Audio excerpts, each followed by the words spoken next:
देखती हूँ इनकी ग्रोथ कैसी होती है। कीड़े कहते हैं प्रार्थना और ध्यान में बहुत अंतर है। प्रार्थना में आप भगवान को सुनाते हो और ध्यान में आप भगवान की सुनते हो। तो मैं तो ध्यान नहीं लगा पाती, प्रार्थना ही करती हूँ। आप क्या करते हैं वो मुझे ज़रूर बताइएगा। तो कैसी है मेरी पूरी फैमिली? उम्मीद करती हूँ आप सब बहुत ज़्यादा अच्छे होंगे और मैं भी ठीक हूँ। और आ गई हूँ आप सबसे फिर से मिलने। दोपहर का समय हो रहा था और मैं कर रही हूँ लंच की तैयारी।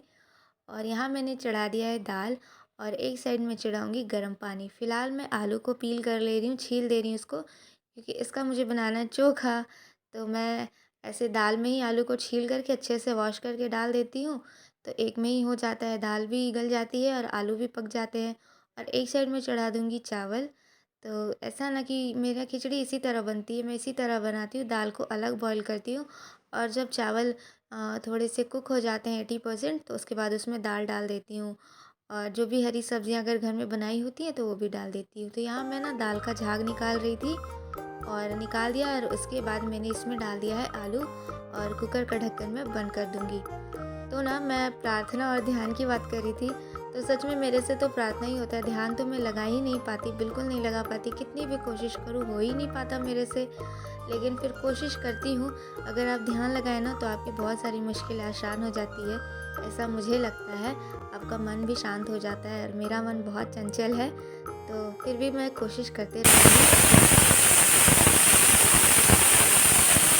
और यहाँ कुकर की सीटी लग गई है और पानी भी गर्म हो चला है, तो मैं चावल को धो कर के डाल दूँगी इसमें। और ऐसा ना कि खिचड़ी ना इसी तरह मैं बनाती हूँ, जैसे दाल को अलग बॉयल करती हूँ और घर में जो सब्जियाँ बनी रहती है तो उन सबको एक में मिक्स कर देती हूँ, फिर उसके बाद मैं तड़का लगा देती हूँ। तो यहाँ पे मेरा ना दाल जो था वो गल चुका था बहुत अच्छे से और आलू भी इसी में बॉयल हो गया था। एक साथ 2 काम हो जाते हैं, एक पंथ 2 काज। तो इस तरह से चीज़ें थोड़ी-सी आसान हो जाती है। तो यहाँ पे मैंने दाल को मतलब उतार दिया है और एक साइड चढ़ा दिया है चावल और उसके बाद चावल ना 80% तक कुक हो चुके थे, मतलब हाथ से जब उसको ना मैश कर रही थी तो अच्छे से मतलब हो जा रहे थे, थोड़े से कड़े थे, इसलिए मैंने डाल दिया और थोड़ा-सा नमक डाल दिया, क्योंकि पहले मैंने डाला था लेकिन चावल बढ़ जाने से उसमें थोड़ा नमक डाल दिया। और यहाँ पे मैं चोखे की तैयारी कर रही थी, तो चोखे में मैंने डाल दिया है नमक, तेल और हरी मिर्च, और अगर धनिया पत्ती होती तो वो भी डाल देती, लेकिन फ़िलहाल नहीं है, तो इस वजह से बस इसी तरह चोखा बनाऊँगी। और मैं हमेशा चोखा ना फ़ोर्क की हेल्प से ही मैश करती हूँ, मुझे बहुत आसान लगता है और बहुत ईज़िली हो जाता है। और यहाँ आप देख सकते हैं चावल ना बहुत अच्छे से पक गए हैं और आज ना लौकी की सब्ज़ी सुबह बनाई थी, तो मैंने ना खिचड़ी में मिला दी। इस तरह से ना सब्जियों सब्जियों के साथ खिचड़ी अच्छी लगती है। वैसे मुझे ना आलू गोभी मटर जो ठंड में रहती है ना, बनती है ना खिचड़ी, वो ज़्यादा अच्छी लगती है।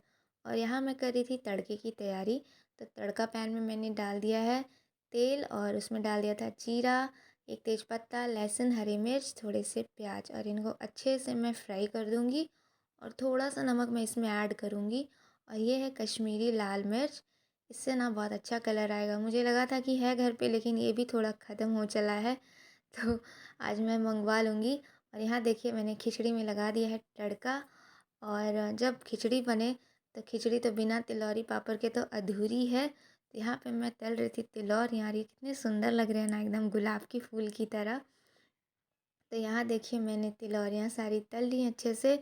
और कहते हैं खिचड़ी के चार यार, दही पापड़ घी अचार। तो यहाँ पे तिलौरी भी निकाल ली, चिप्स निकाल ली। और पापड़ आज नहीं तले, क्योंकि पापड़ मैंने कल तले थे, तो सोचा कि आज इस इन्हीं चीज़ों से काम चलाऊँ। तो यहाँ पे लगा ले रही हूँ प्लेट। यहाँ पे हो गई है गरम गरम खिचड़ी और उसके साथ मैं इसमें ले लूँगी चोखा। और मुझे तो वैसे दही भी बहुत पसंद है, अचार भी बहुत पसंद है, लेकिन आज नहीं लिया मैंने।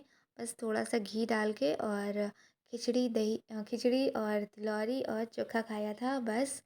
और यहाँ पे देखिए इस तरह से आप भी खिचड़ी बनाइएगा तो बहुत अच्छी बनती है। और अभी मैंने सबने खाना खा लिया था, मेरा किचन का सारा काम हो चला था और मैं कुछ करने जा रही थी। तो ये प्रेशर पम्प मैंने मंगाया था ना गर्मियों में, तो उसी समय का है ये। तो यहाँ पे मैं चेक कर रही थी कि ये चल रहा है कि नहीं चल रहा है। इससे पानी फुहारे की तरह निकलता है, तो निकल रहा है कि नहीं। तो मुझे ना आज इसकी ज़रूरत पड़ गई, तो मुझे इसका ना दवा का छिड़काव करना है पौधों में। मैंने लौकी लगाई थी ना, तो वही वाली। तो यहाँ देखिए मैंने मंगवाई है। मैंने बस दुकान वाले को बोला था तो वो उसने यही दिया, और ये है हाइड्रोजन पेरोक्साइड। तो जिस रेशियो में बताया बस उसी रेशियो में डालूँगी। और पौधों में ना अजीब से कीड़े लग गए हैं, एकदम लाल-लाल से कीड़े लग गए हैं, और काले वाले भी कीड़े लग गए हैं, कांटेदार कीड़े एकदम। और पूरी पत्तियाँ तो मतलब उन सफ़ा चट कर चुके हैं। और यहाँ पे मैंने इसको ले लिया है, और अब मैं जा रही थी बाहर, और इसको एक बार मैंने मतलब और भी दिन डालना होगा, लेकिन आज सिर्फ एक ही दिन के लिए बना के मैं डाल रही हूँ। यहाँ पे मैं आ गई थी बाहर, और यहाँ पे देखिए जो मैंने लौकी रोपी थी वो कितनी बड़ी हो गई है ना। और बगल में मेरी बड़ी मम्मी है, मतलब वो मेरी बड़ी सास हैं, तो वो खड़ी हैं। तो उन्होंने ही बोला था कि दवा मंगा के डालने के लिए। तो मेरे यहाँ ना बहुओं को कन्या बोला जाता है, तो इसी तरह वो बोल रही थी कि यहाँ डाला कन्या, वहाँ डाला कन्या, तो मैं वही कर रही थी। और इधर भी मैंने कुछ सब्जियां लगाई थी, मैंने नहीं मतलब बड़ी मम्मी ने रोप दी थी, तो उसमें भी मैं दवा डाल दे रही हूँ। और ये मेरी जेठानी के बेटे हैं, मतलब बड़ी मम्मी के पोते। तो मैं जब यहाँ आई थी ना, तो सारे लोग मुझे कभी कोई बच्चे आंटी बोलते थे, कोई छोटी मम्मी बोलते थे, तो मुझे थोड़ा सा अजीब लगता था। लेकिन अब ठीक है, मतलब अब आदत हो गया है। तो कोई आंटी भी बोलते हैं, कोई छोटी मम्मी भी बोलते हैं। और यहाँ देखिए सब्जियाँ कितनी अच्छी से लग गई है, लेकिन कीड़े ही खा रहे हैं, पता नहीं ग्रो करेंगे कि नहीं करेंगे। और यहाँ पे आप देख सकते हैं मैंने जो लाल वाले फूल बहुत अच्छे, मतलब सावन के महीने में घने हो गए हैं, और गुलाब भी बहुत अच्छे खिल रहे हैं। टच वुड कहीं मेरी ही नज़र ना लग जाए। और ऊपर में भी एक लौकी लगी हुई है, तो उसको कुछ नहीं हुआ है। तो इसमें भी मैं थोड़ी सी दवा डाल देती हूँ। और दवा मतलब ऑलमोस्ट ख़त्म हो गई थी, लेकिन थोड़ा बहुत में काम चल जाएगा। तो फिर फाइनली मैंने सारे पौधों में डाल दी हैं दवाइयाँ, और देखती हूँ इनकी ग्रोथ कैसी होती है। कीड़े तो पूरे ही ऑलमोस्ट ख़त्म कर चुके थे, ऊपर वाले को मतलब कुछ नहीं हुआ है, लेकिन जो नीचे लगाए थे उसमें तो पूरी ही मतलब नीचे से पत्तियाँ पूरी ख़त्म होती जा रही थी। ऊपर तो ग्रोथ हो रही थी, लेकिन नीचे से पूरे कीड़े खाए जा रहे थे। तो अब देखती हूँ। और वो जो मैंने दवा डाली है वो है हाइड्रोजन पेरोक्साइड। आपको किसी भी लोकल शॉप पे या खाद बीज भंडारी सो जो मैंने अनुपात रेशियो बताया है उसी तरह से डालना है। जैसे कि एक ढक्कन जो आप हाइड्रोजन पेरोक्साइड लेंगे उसको हाफ़ ग्लास पानी डालेंगे। तो मैंने 3 ढक्कन लिया था, और 1.5 ग्लास के तकरीबन मैंने पानी डाला था, और उनको बस छिड़काव कर दिया है। और जैसे ही छिड़काया पूरे कीड़े अपने आप उड़ने लगे, भागने लगे। तो ऐसे करके कुछ दिन और डालूँगी, ताकि सारे कीड़े ख़त्म हो जाए और उस पर चढ़े नहीं, और पौधों को एक अच्छा ग्रोथ मिले, मतलब उनकी ग्रोथ अच्छी हो। और ये सारी चीज़ें करने का मुझे इतना टाइम नहीं मिलता। मैं आपके साथ अपनी सारा रूटीन में शेयर करते रहती हूँ, और किया भी आपने देखा है।